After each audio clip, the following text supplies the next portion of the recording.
to acknowledge elders past and present and future, and also Aboriginal and Torres Strait Islander people here in the room today that are contributing to this work. This work is built on people's consistent persistence to build sustainability for the region, but on people's own terms, and we respect that in every part of this program. So I'm here, we're part of the Northern Institute. We have been very fortunate to be working for a while with, it's still ongoing, a partnership with CSIRO and UQ that asked the question about Indigenous innovation. What would an Indigenous Innovation Alliance look like? What questions should be asked? What should a process look like? What could we do that's different? And how do we get out of some of the existing paradigms that are much more around community development or social services, but have struggle with the interface with business innovation and entrepreneurship, which is something quite different.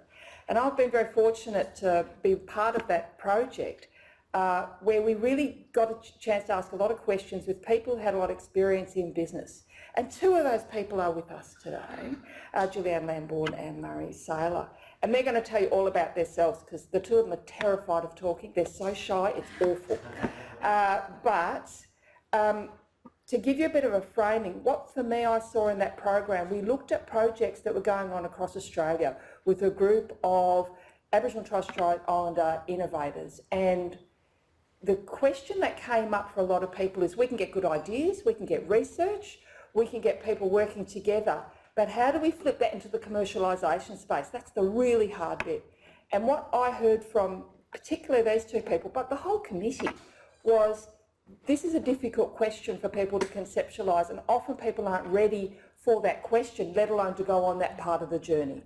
And we know here in the Institute, we are fantastic at the governance stuff and the working out the idea and finding out all the connections. But this isn't the bit we have had specialisation in as well. So we talked with Northern Territory Government, with Martin Redhead, although we had a meeting and he's running at the door, going, I'm so excited about what you're doing. And so he's given us a bit of support and he's allowed us a bit of space to work out what this actually would look like. And so I'm really proud that we can announce we've got now Innovators in Residence program, which is, so to use the nomenclature of the Territory, it's about Aboriginal businesses and STEM and how those pieces fit together. And so just to be anomalous, we've asked two Torres Strait Islanders to come to us and help us think about that next stage, that commercialisation phase. This is in line with some other resources we've got around Aboriginal women in STEM, Aboriginal kids in STEM. So we have other pieces we can pack around this work, and it's a bit of a pilot to see what it would look like and how it might function. And we already have some projects that came through that Indigenous Innovation Alliance and some work that's been done in women in science, entrepreneurship, to have some test grounds to get us going. So we're really, I'm incredibly proud to welcome Julie-ann and Murray here to work out what this program is going to look like, and I'm sure they've got 150 million ideas already, to work with some projects initially and to help this project grow. And it'll be a bit iterative and we'll have a conversation as we go along. So I'm really pleased they're able to talk about this today, and please keep the conversation going as we head into a new future. So welcome, Julie-ann and Murray.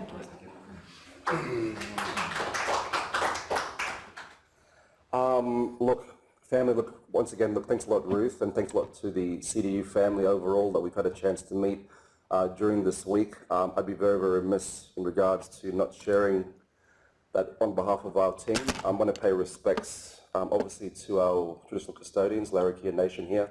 Pay respects, special respect and deep and humble respect as saltwater people, fellow saltwater people that are across the same equatorial line in the Torres Strait.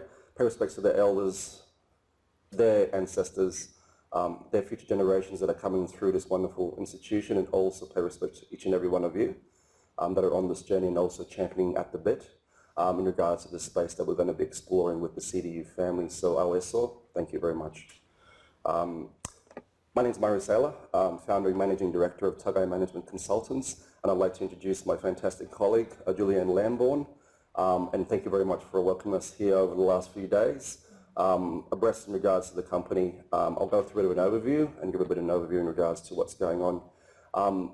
As we all know, in regards to our communities, no matter where we are as Aboriginal and Torres Strait Islander people and brothers and sisters in the wider community that are in this space and also around globally, we also experience a lot of trauma, a lot of mental health issues. These are the things that actually are tied back into what you're trying to do about commercialisation socially and from a commercial perspective.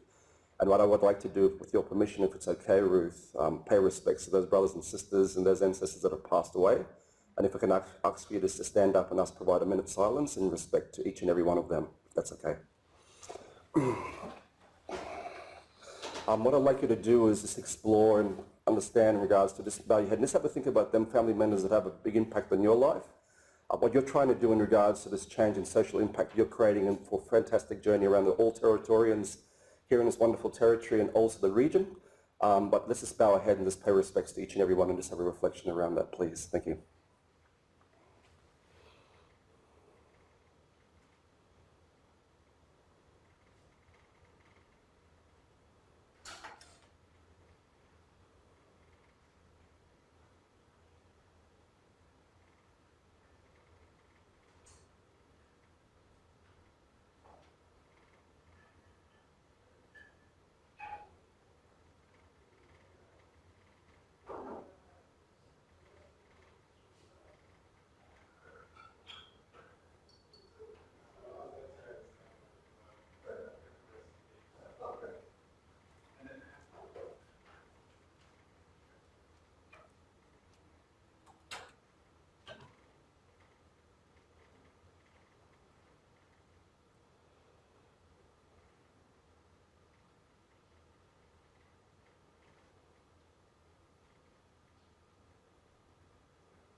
My family, thank you very much for that, and please be seated. Thank you so much.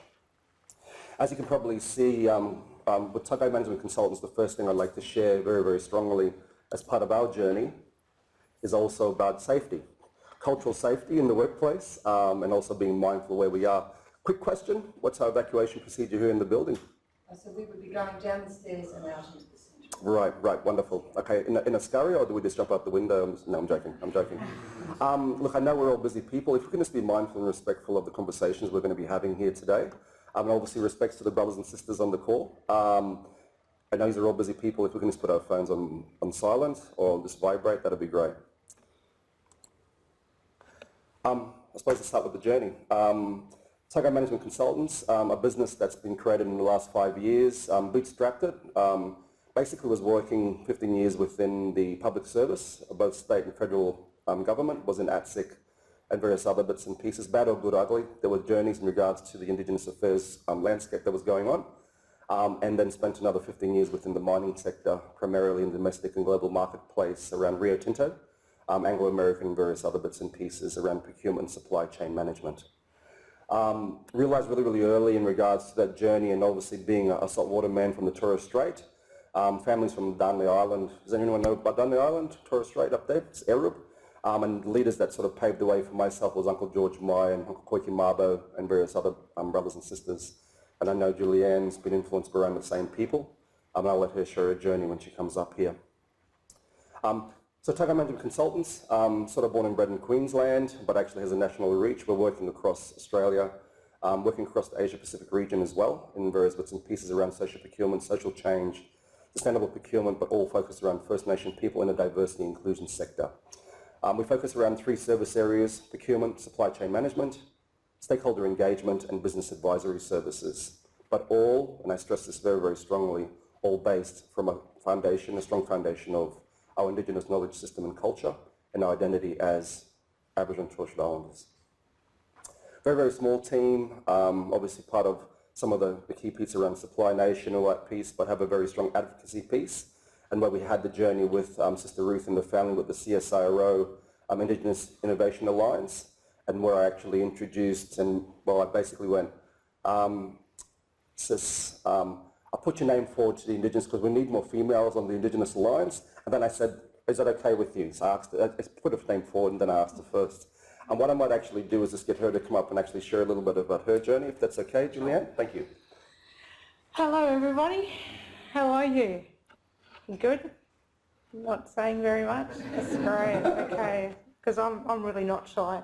So, But thank you so much. It is an honour, and let me to acknowledge traditional owners on the land upon which we meet today, elders past and present. It's really important for us as Torres Strait Islanders to acknowledge that we are on Aboriginal land, and we were born on Aboriginal land as well, so it's really important for us. I'm actually from Cairns and live in Cairns, but have worked all over the place, both nationally and internationally as well. But always bottom foundation level for us is culture. And even though we are Torres Strait Islanders and work across Aboriginal and Torres Strait Islanders, we actually work across every diverse sector you could think about, whether it's, new arrivals or, people from other countries going into their countries, but we still maintain that really strong cultural value. As Murray has said, my background is I spent 23 years in the state and federal government, predominantly state, but always community-based, except for a few projects. So I used to look after the Cape and the Gulf, in education for 10 years, and then employment across different sectors. Established a business 7 years ago with my team, hugely successful social enterprise, but then chose to shut that down because business is about change.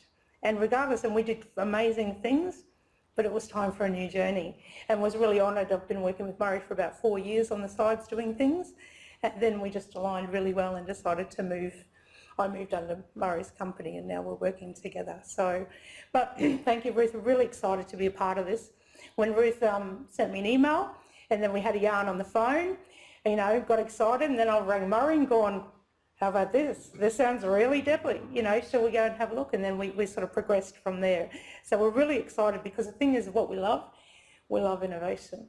And it's all different areas of innovation, and how we can actually help to build and sustain Indigenous business and help them to grow. So we're really excited to be here today. Thank you.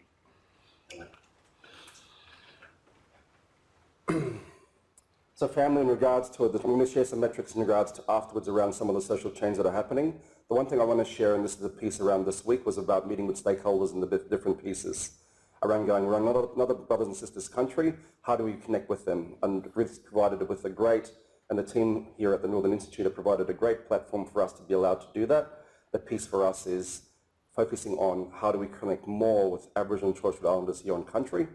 We spent some time with Auntie Billawara at the start of the week, which was really, really deadly and really, really fantastic and very humble to do that. And likewise, the big piece for us is we're a ground organisation, but also help a connector up in the top end of corporate and government in regards to this journey.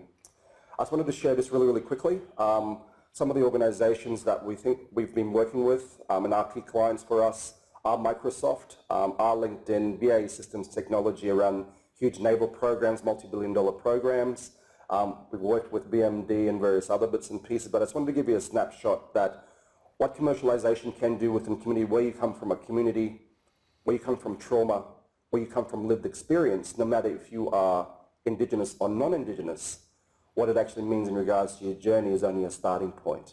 It is not your journey if you choose it to be. There's options now.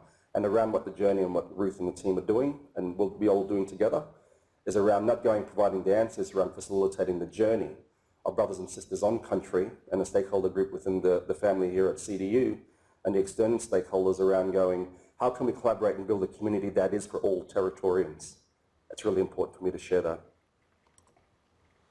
This is what I'm going to go through this really, really quickly. Most of the heavy lifting is going to be at the back end in regards to the case studies, just to share some of the modelling in regards to our own experience around the case studies and products that we've commercialised from a social and commercial perspective. We'll have a bit of a question and answer around what is commercialisation for us. Big word, what does it actually mean for us? And how do we actually what are some of the challenges, what are some of the opportunities there? Then we're going to go deep dive in regards to what does it mean for Aboriginal and Torres Strait Islanders and Territorians here that we work on in the country that we work on around what are some of the key aspects that we should be considering and what haven't we been considering? Very, very important. We'll go through and have a look what success looks like. This one example is heaps that we all know. Look at some case studies and then ask the question around going, look here, where to from here? Well, at the moment, the horizon is really, really wide, but the big piece, it's small steps to big gains, which is really exciting. The first question I'd like to ask everyone, if it's okay with all of you, obviously with a small young dreamer there, really great, ready to take off. What is commercialisation to you? I'd like to ask you. Down far away, all good. Commercialisation, Rob? Taking an idea and developing it to, whether it's in a financial sense or whether it's in a sense of being able to develop something that other people can benefit from. Yes, right. Any other thoughts around commercialisation, family? Well, on a business perspective, that's where I'm coming from, it's turning it into a profitable venture, which is a slightly different. Yes. And I suppose it really depends what your goal is, doesn't it? I mean, are we talking about a global success? Are we talking about a local success, or something in between? And I think that's part of the challenge, isn't it? It's actually pinning it down and saying, what's the goal and what do you want to achieve? Because there's a danger of things snowballing and getting out of control. In terms of where the sort of locus of the control and power's too strong a term, but who's in charge of the processes? I think that's one of the particular challenges with kind of community businesses. Yeah, sure. From my ignorant. No. All know just things. So the one thing I want to encourage you for us is to be really, really interactive. We are facilitators. The knowledge is all of us in the community and for all our community. Any other thoughts around commercialisation? I think it just might be not anything that's not social or cultural. Is can be commercialisation. So commercialisation, so around the communities that we impact and that are out there at the moment doing these VR projects and on a global scale in some instances, some of those instances, and you want to share your example, if you don't mind, Julie-ann, around where culture fits in regards to the commercialisation modelling and what you've experienced within your industry with social enterprises? Yeah, so my previous business as a social enterprise, we were introduced to advanced technology 4.5 years ago, and were given an opportunity to, we're given some money, and we had to decide, we had a team to decide what we were going to do with that. So we created some virtual reality products. But what we did was, it was based on opportunities for people and showing people what they may not normally see. So what we did was we chose 5 employment areas as themes, but we found 5 Aboriginal and Torres Strait Islander people from each of those areas to talk about themselves, what it was like to work in that. And what we did, we filmed them in a studio with a green screen, but we 3D animated the environment. So what you have was an Aboriginal and Torres Strait Islander person actually speaking what it was like for them and what job that they were doing, but also how that impacted on themselves, their family and their community, and how having that type of employment actually created opportunities for other people. But while they were immersed listening to that storyteller, you literally are embedded into that work environment. So one of them is in mining. So you're literally in a mine pit, in an excavator, built to scale, seeing what that excavator is doing. Trucks are driving, birds are flying, 360 degree, but the focus was still on that cultural person and what they were giving back. And one of them was a banana farm up in Hopevale, Uncle Ray Burns, an elder, and his story was, he was an ex-park alcoholic, but his story was, if I can do it, you can do it. Don't lose sight of your culture, don't lose sight of who you are. So we put the mix of both, and hugely successful, commercially and socially, hugely successful. Right. So in regards, around all of that, right, and there's no right or wrong answer here, the piece is, why don't we redefine it? Why don't we redefine it in regards to the journey that we're actually trying to create together? And that's what we're here about, together. Back to what the normal is around, obviously. This is just one definition of many that are out there. Commercialization, process of managing and running something systematically or principally for financial gain, right? Basic model in regards to commercialization, you have a starting point in regards to your idea, doing a commercial planning in regards to your business planning and what you're putting in process, all the way through to launching and commercializing that product or that service.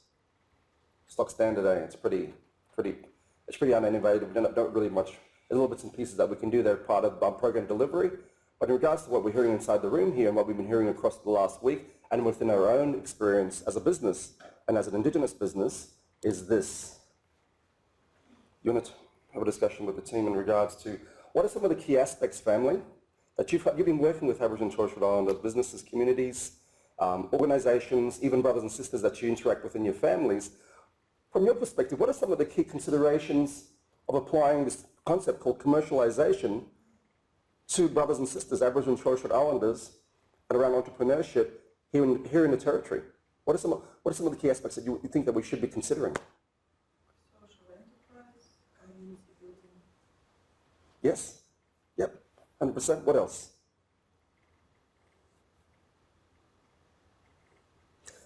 Take your intellectual hat off sometimes and talk from inside your spirit and inside your knowledge and inside your background.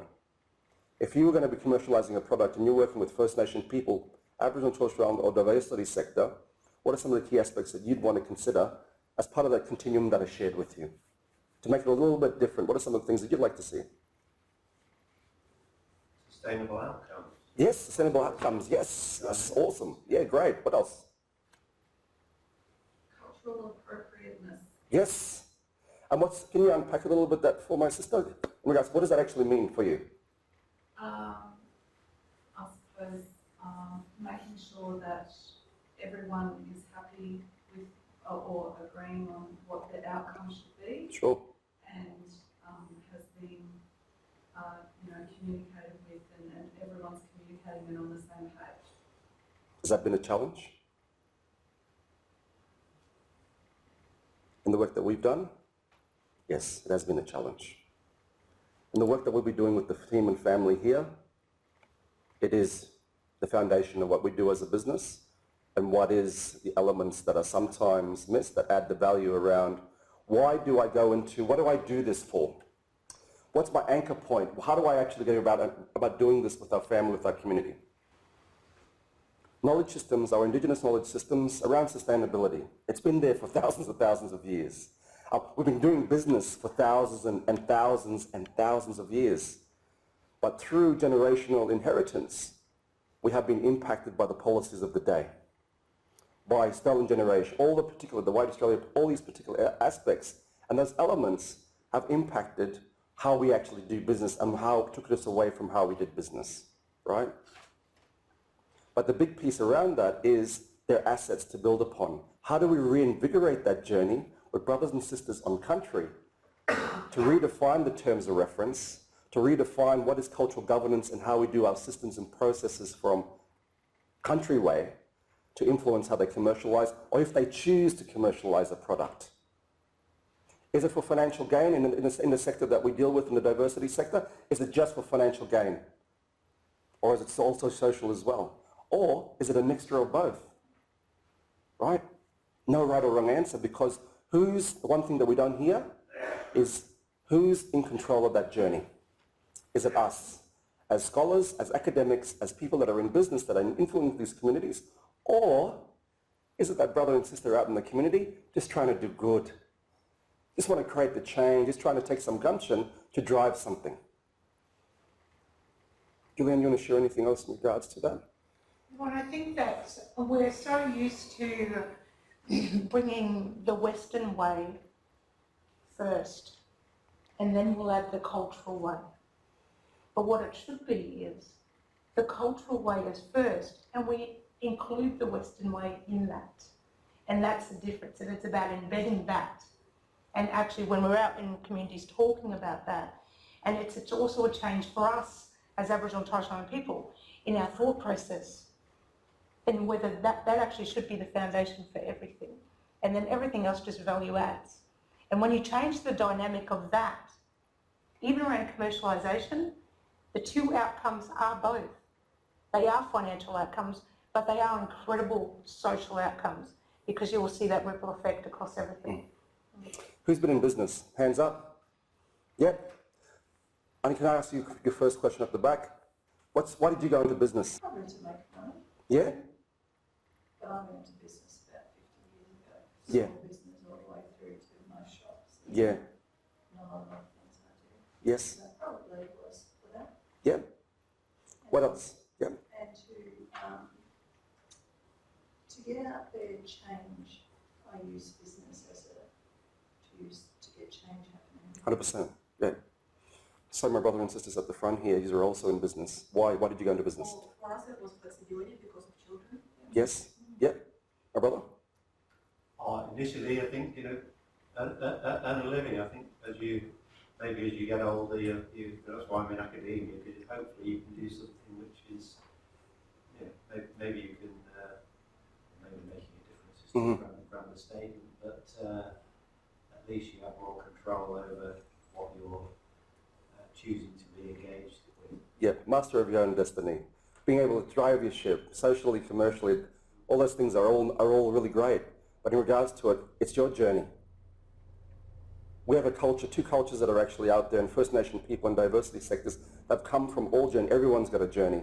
How do you actually encapsulate that as an anchor point around what they're trying to commercialize, socially, commercially, or both? But in regards to it, it's all a journey, and how do we actually interact that is as a community, in unison, together. As silos, we're great. By ourselves, you hear the whole adage. We're great when we're by ourselves, we're able to do things, but together we're powerful. It can't be even more strenuous in regards to what we do as a business and also as brothers and sisters within our organisation to work with our brothers and sisters on the country. Whether you're Indigenous or not Indigenous, no one's going anywhere. How do we develop that relationship to create empowering and enabling journeys for everyone? Quickly just around what success looks like, and I'll just quickly just bring these all up. Obviously around our clients and obviously our customers that are out there, we're creating business, we impact workforce, community. They say, as part of the current journey around the Indigenous procurement policy, has everyone heard about the Indigenous procurement policy in the government? At the moment it's created over $2 billion of opportunity for Indigenous businesses. The question remains is, how much of that dollar that's being created through each of those departments, how much of that money is actually getting down to our remote communities and those brothers and sisters? And we know, up in the back of our country here, there's communities closing down. There is still domestic violence that's out there. There is still a disparity in regards to what's happening in our community. How do we help influence that? I keep sharing influence because it's about actually empowering and facilitating that journey. We're just going to share a couple of quick case studies. This one's just about the product for us for my commercialization was around Tagai management consultants, and I'll also ask Julie-ann to come and share her journey around the products around the VR and the bus technology as well. What I just wanted to share in regards to it, the issues that I shared in regards to the problem statement and what I wanted to influence was, and I saw the opportunity when I was creating my business, was I wanted to influence social and cultural and economic sustainability of First Nation people in the global village. That evolved into a mission statement, which I'll share at the end, and a vision statement around our key focus for our family organisation is to maximise opportunities to make a difference in the global village. That's what we drive as a business. That's why we try and encourage everyone that works with us in conversation. We're passionate people, we're spiritual people, but we're also awesome storytellers. Don't get us started on storytelling, please. So I just wanted to share some of the activities, some of the key stakeholders. Obviously, community was a key focus, and obviously global and domestic clients was a key customer segmentation that we wanted to aim for our USP and the value proposition that we presented. Procurement supply chain was the lead from a cultural perspective. My spirit, knowledge inside my spirit was driven from language and dance songs that I grew up with my old people around traditional supply chain systems that we experience and songlines back into the heart of this country, through this country that we're on. We used that as a value proposition to drive what our business was. It was the key anchor point for us. Some key points, we bootstrapped the business, no money, no grant funding, no nothing. Took a redundancy package and just made things happen, didn't ask for the help, wanted to share with brothers and sisters, Indigenous and non-Indigenous. This is what you could do when you know where you want to be. Culture became the building block for us. Sister Julie-ann already shared that. Epitomizes everything. Good passing, dede passing, good passing in my language. What is respect, integrity? How can we do business differently? How can we change the narrative in regards to disparity out there for our people? Not having the answer, but working with mob to be able to make that happen. We impact today across a domestic and global marketplace. Tier 1 corporates, we're dealing in the Melbourne marketplace. We're in Sydney, we're in Inland Rail. We're doing projects in Auckland and South Auckland with brothers and sisters, Maori and Pacifica suppliers. People off the street that are homeless, all around, not commercialisation, but what is their entrepreneurial spirit, what is their skill base that can change their journey in their life. Some of the outcomes that we've had, we work across a number of sectors. Defence, construction, you name it, we work in universities, all this piece, with a very, very common, not trying to build an empire, just trying to influence change. Social impact, sustainability, that's what we're about. Because culture is that's what it was about for culture, that's what it's about. We're growing as an employer of choice. We empower our diversity sector. Aboriginal and Torres Strait Islanders, non-Indigenous, doesn't matter. In regards to it, it's about the community we create. And now we're further enhancing our reach in the social and digital innovation area and platforms. I'm going to hand it over to, I'm going to give you some analytics. Just a bit of an infograph. Our value system, just want to give you an idea of our commercialization. As I shared, our vision statement is maximizing opportunities to make a difference. Some of our key value systems about, first thing is respect culture and diversity. Collaborate in the global village. Embrace the inner warrior, because I'm from a warrior culture. We recreate the box. What box? What does it actually mean for us as a family? Hey, Julie-ann. We build strong relationships that are meaningful, that are respectful. But the big piece, we win locally and we dream globally. We're in the global marketplace now. Because we're strong, we were strong in the vision. Over the last couple of years, since 2017, my small little unique company and our family, there's only 6 of us. And then we impact another supply chain. We've created $750 million of social procurement value nationally. From nothing. Just by sharing and believing in what we did, we knew what we're going to create into the marketplace. That's 6 people. Across Indigenous and non-Indigenous brothers and sisters, big business. Our big focus is around communities, remote and regional communities. We can track through data and also the analytics and through our social procurement practice, the impact back to a community. 56 communities we've been able to directly impact because we share with our brothers and sisters that are in business, what are you giving back to them? Ask them the tough questions because we can. Most of our opportunities are not from tender process family. They're literally word of mouth and the grapevine works. You do good work, the referrals happen. And finally, for a bit of a giggle with everyone, we're the first Indigenous business to win a business award in Pauline Hans's backyard. That only happened on Saturday night, and I share that just as a bit of jest because that's Ipswich.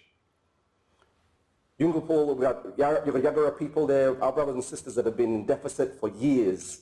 And through that, and it's not about big noting the award, it's around going what the award means to role model for brothers and sisters about the journey. What's the social impact of the award, and how can our brothers and sisters that are in DV, that are in trauma, that are in rehab can create within their own journey.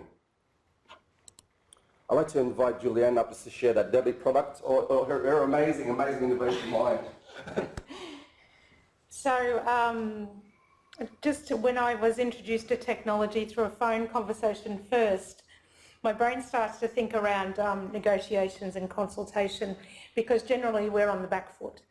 Just giving example of mining, you know, they're going to do some mining on land or construction, they'll give you an environmental impact statement. Has anyone seen one of those? They're very large. Sometimes there's a really great deal of lack of understanding. I thought we could use tech for that. Then I flew down, I experienced some virtual reality and got out of that and I thought this is a game changer, what we're going to do. A bit like Murray's journey, when we started the business, we started with our own money. We had no drop of government. We chose no government money for the first 12 months of the business. And we're only working with Aboriginal and Torres Strait Islander people, but we thought we'd siloed ourselves because so many people wanted to be a part of what we were doing. And we were working in the really, really disadvantaged state. When we started to look at tech and different things, we actually wrote for a grant. We were one of the only 100% Indigenous organisations to receive funding under IAS, Indigenous Advancement Strategy. But we want 0.3% of a grant. What they funded was an asset with nothing in it. So what we had to think of, well, what are we going to do? We have some money. Let's create something that is going to take opportunity out there using technology. So we started to work around the technology part, what can we build, which I spoke about before, but how are we going to get it out there?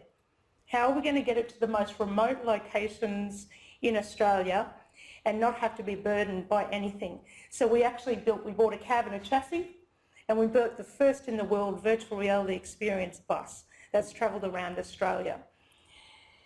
The thing is, what it did, the influence that it had, was just incredible. Not just buying a cab and a chassis, but it was Indigenous women, believe it or not, leading the build of something that had never been done before. One thing is, we're really visual people as Indigenous people, so we know. And then the bus people were trying to, the builders saying, oh, you only need one wheel. We know the terrain, right? We know the remotest terrain. We know how hard it is. So we built it. We wanted it to go anywhere. We didn't want it to have any trouble. So the bus is so self-sufficient. It has its own generators. It has its own Wi-Fi. It has its own toilet. It has everything that you would need. And it can be lived in as well. And the thing was around trying to engage that in people, and how would people go with something like that coming into the community.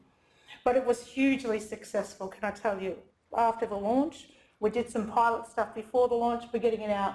The activities were, at the start of it, was to deliver the virtual reality experience, to expose people to advanced technology for one, to expose people to employment opportunities, because if you're in a really remote community and you've never been out, you may not know what opportunities there are out there. So we chose industries that's across every community. The other thing is, we wanted to go to the remotest location. We wanted to be able to get there and have nothing stop us from going. And we wanted to actually pathway people. So it's all right to have a great product, but what is the outcome for that product? Are we just giving them an experience, or are we going to have to pathway them? Now, in virtual reality, the thing is, there's a whole neuroscience, okay? Because when you're in VR, has anyone been in VR before? So it's like your own movie, right? 360 degrees. But the thing is, with your brain, you can have another thought. But because your brain is so immersed in that environment, it will keep bringing you back, bringing you back, bringing you back. And literally what it does, it imprints onto your brain. So what you're hearing is, if I can do it, you can do it. You can have this opportunity. You can do this. Wow, look at that. So people were not even engaging in anything. Would hear, because we'd spread the net, we're coming in, all across the area. People would get on board. People who had never been involved in anything would go through the program, 2 hours, be the VR, and then engaged immediately. I want to do that. How do I get that job? What do I do? Even people in rehab, even kids that their behaviour is so unbelievable because of their trauma, actually sat and were immersed and were involved in a conversation. Now, if you knew these kids, they don't sit still for 1 minute. And that was the effect of that. But what we don't say, the thing is, you can't just have a product, because you've got to commercialise it, because the product has to make money. There wasn't enough money in that money we got to keep it going. So we had to think of, how are we going to commercialise this product? And we thought it was just the bus, and it was, but there was actually 3 products that had come that we commercialised this. One was the bus. So we had over 7,000 people who'd explored innovation, right, through those themes, engaging with 4 different people. But that's not for free. It wasn't a free service. We could offer it, we could give it, we had to actually cost structure it to suit the needs of different people. Do you have any idea, did anyone think what something like this, what age group you would engage? What age group do you think it would engage? Any ideas? We engaged from 5 to 85. And do you know, even though every storyteller in the VR were Aboriginal or Torres Strait Islander, what do you think people saw? Do you think they saw Aboriginal or Torres Strait Islander people? People, actually, the Aboriginal and Torres Strait Islander people saw that. Everyone else didn't see colour. They saw opportunity. But I only had one psychologist say to me, I don't think my clients are really like that because they're all Aboriginal and Torres Strait Islander people. They didn't say that. We had new arrivals, we had this, we had all of those. But the interesting thing was where we travelled. But this started with a VR product, but it actually turned into another product, which we commercialised, because it's a training room on wheels.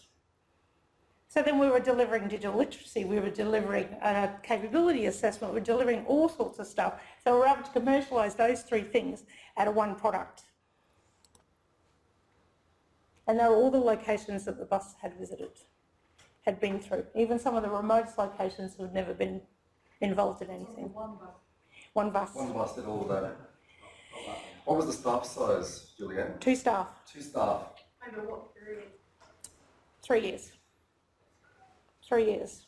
How long did you spend in each community? Dependent what they called us in for.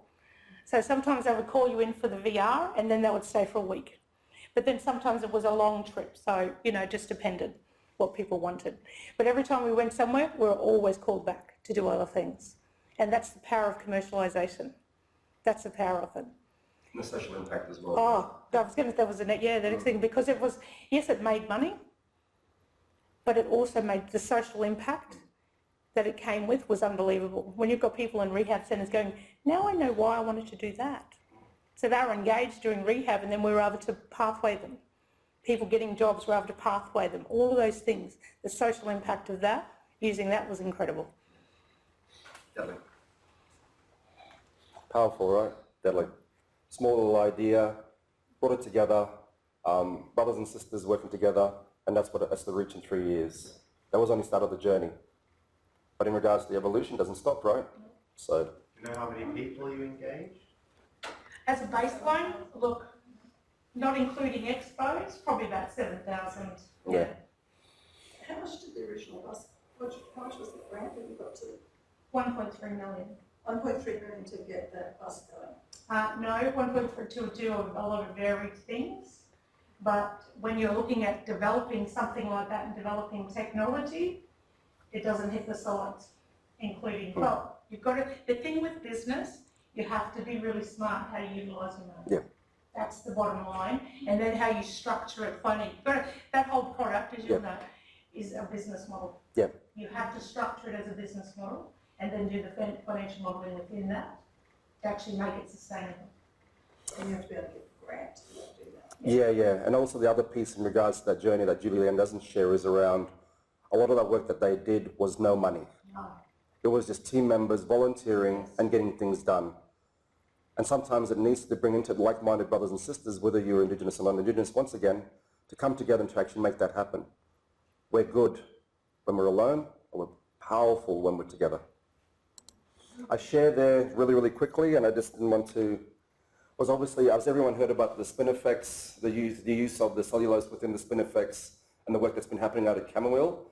One of the products, and I share this, is around, they use the test in regards to condoms, Latex Gloves, all this piece. This is a community that's worked with University of Queensland to basically identify within one of their native flora and fauna, the nature around them, to literally work with them in regards to this particular initiative. The agreement that's been created means that there's going to be equity and shareholding and money for communities moving into the future. There is challenges commercially and around brothers and sisters on country around what that looks like from a cultural perspective, because obviously there's harvesting and there's all this piece around it, but in regards to the technology, it's absolutely incredible what can happen on country and what we actually have out there. Is there you know a little bit of what Colin and them are doing? Yeah, so the thing is, they've patented the product, and Colin, the community does, so it's a traditional owner group, and they actually had pro bono lawyers come in so they could patent the product. Yeah. Now, the fibres that are within the Spinifex, you'll find nowhere in the world. So they had to actually... It's in Spinifex, yeah. Yeah, in the Spinifex. And once again, it's all latex, it's literally a replacement for plastic. Yes. It's incredible. So that would make it more environmentally friendly again, wouldn't it? That's right. Latex, not as biodegradable. Yeah, that's right. And it's practically unbreakable. The fibres, yeah. are practically unbreakable. So that helps prevent more diseases, which helps with health. Absolutely. And that's Indigenous knowledge systems being applied and with regards to innovation to work together to create change for the world potentially. Do you, I mean, not now, but do you have insights into how those products are being marketed? I think that in regards to the commercialization piece around the launch piece, that's all still sort of being developed. Because in the labs at UQ, what they're doing is how far can we use the usage of this particular, but the big piece is that the benefit is not for the university, it's about the commercialization also for the community that's actually, it's literally coming from, which is incredible. Really, really great story. So what about other communities where Spinifex grows? So it's not just one community. So how do they work that out? And that's the challenge. That's the challenge at the moment. This community can't really own that because it's, you know, it's all around Yeah. Central Australia or whatever. So, Yeah. so that's the challenge that they're working on. Yeah, I'm pretty sure they've patented the product of the use of the nanofibre into the product. The technology, the innovation, yeah. Yeah. Mm. Pam, I just wanted to close in regards to, we'll go into, I know we've taken a bit of time, apologies Ruth, Passion, you know how we are. In regards to one of the things around that we've done this week is around, we've met a number of stakeholders, and want to pay homage to the team here at Northern Institute and my sister at the back there, amazing, in regards to teeing that up. But I wanted to share is that the one thing that comes out is there is a strong spirit out there. There is a lot of champions. Ruth, am I wrong? There are some really, really great brothers and sisters that are out there, including yourselves that are in the room, that have made contact with us, that have made contact with Ruth. The piece is here. We are going to be working with our brothers and sisters on the ground. It's about going, it's the ecosystem for all of us. Territorians for far too long, and once again, I'm not from here, but I've got family that are on country here. We lived in fringe camps down in Alice Springs. The piece for us is around going, no matter where you are, we can create change together. Internal stakeholders, external stakeholders, doesn't matter. It's about the global village, and how we do that together. Just wanted to leave you on that point. Is there anything you'd like to share, Julie-ann? Family? We've got some small time in regards to some questions. Anyone questions from the floor or from our fantastic colleagues that are on the call?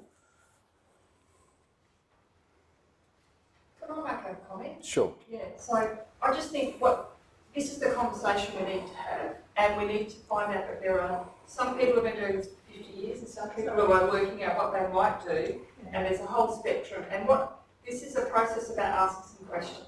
We don't know exactly how it's going to work, and there's going to be some things that don't work.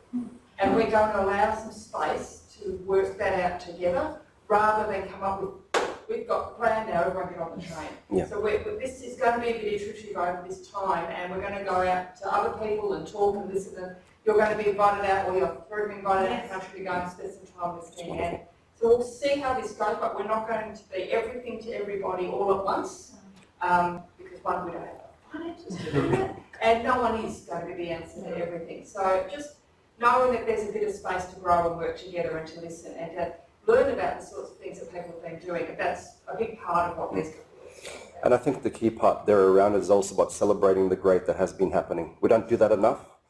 Either in academia, in regards to the community and entrepreneurship, I'm sure you'd support that also.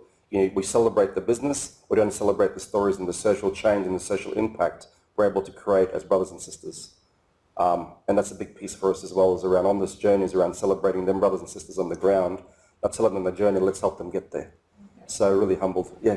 I was just going to say, it's like what Ruth here has been pushing now, like for 5 or 6 years, this sort of stuff, really about getting more and more innovation happening. Yeah. And, you know, this sort of stuff, that'll suit some people, other people will go and do other things, but at least it's an option. Yes. Yeah. You know, and that's what we need. Yes. And I think that I've given you an example. When we talked about different examples, there were so many different There's so many. examples, Yeah. you know, within business. And innovation is not just tech. It's not. Advanced technology is a complement. Okay, it's what you build around that. But every business, there are different ways of looking at things. And even when we're talking with business, one thing we did say, even to the government, was we're not going to set up businesses to fail. If they have a product, and we might think, damn, that's deadly, let's commercialise that. But if they don't have the foundations first as a business to sustain that, because I can easily sit here and say to you today, when we commercialised that product, our business went from here to here. We didn't have the systems and processes. Even though we'd been established and we had a big staff base, all of those things, we didn't have the systems and processes to support that commercialisation and growth. Yeah. So everything it's all a learning opportunity, and we have learned because there's no failures. That's the other thing. That's what we always tell people, there's no failure in business. No. There's no failure in anything. It's all a learning opportunity. You may feel like failure, you may feel like crap. Right? If things don't go, but it's not. Nothing is a failure. They're like trying. Could be a failure. But yeah. So family, just in closing, and just to our audience out there, respects to every one of you. Look, I just want to close in regards to and just say this one particular thing. We start with acknowledgement and respect to country. We will always close with acknowledgement and respect for country. Once again, I want to pay respect to the spirit of collaboration that's been in the room and on the call. Obviously, there's going to be a heap of conversation that will be going on. Know that when we come to talk to you, it's always from a cultural perspective, and the question will always be, what are the challenges you've been experiencing? What are the opportunities that you haven't been allowed to, you haven't been able to but also what can we do, and how can we actually impact the community and have them involved in this journey? Will always be the same. We don't have the answers. Together we'll be incredible. So I want to pay respects to our Larrakia Nation here, elders, community members, our ancestors here on country, and also pay respects to each and every one of you and your families. And once again, thank you very, very much for attending our session today. And we, both of us and the Tagai Management Consultants team, look forward to having a deadly journey together. So thank you very much. Aweso.